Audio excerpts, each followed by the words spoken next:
Hi guys, good morning. Ito po tayo ngayon, magkakape ako ng insulin coffee. Wow!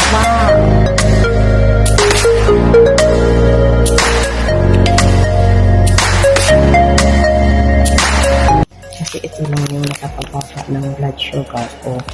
Ang blood sugar ko is 12.5. So, nung pumunta ko sa appointment ko nung Friday, last Friday, na check ako, nakuha ko yung result, tapos okay na yung blood sugar ko. Bumaba na siya, naging 5 na lang. So, maganda talaga yung coffee. Ito yun, insulin coffee. Kaya tuloy-tuloy ko na to siyang inumin, guys. Tuloy-tuloy ko lang talaga. Ituloy ko na kasi parang natulong naman sa akin. Kaya, dire-diretso na lang yung inom.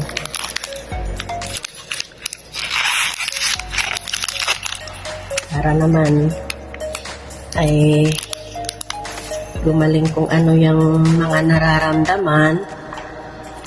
Kaya, yun lang, inom lang. Sarap din siya. Kaya nagsisisi sa sa lasa niya. Wow! Tsaka, sa Pilipinas to guys is 270. Dito naman sa Hong Kong is 50 peso, $50 yung yung isang pack. 10 piraso na po yung laman sa isang pouch. Subukan nyo to guys, ang ganda nito. Bestseller ko talaga to dito. Itong insulin coffee, tsaka yung gluta coffee, at saka yung green coffee. Yun ang pinaka best na seller ko dito sa sa Hong Kong, yung coffee. Kasi madali lang siyang maka-effect. Yung green coffee naman, maano lang siya, kailangan mo lang siyang inumin na wala ka pang kain. Pagkatapos mga 30 minutes bago ka kumain ng agahan mo. Ito naman insulin. Sinasabay ko siya sa breakfast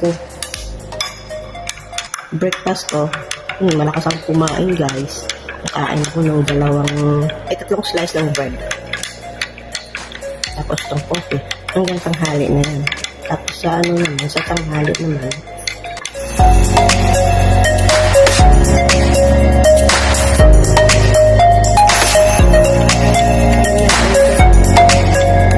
kung meron kayong blood sugar na mataas dyan, at saka may maganda rin siya sa sa kidney. Kapalinis talaga siya sa kidney. Thank you. Wow!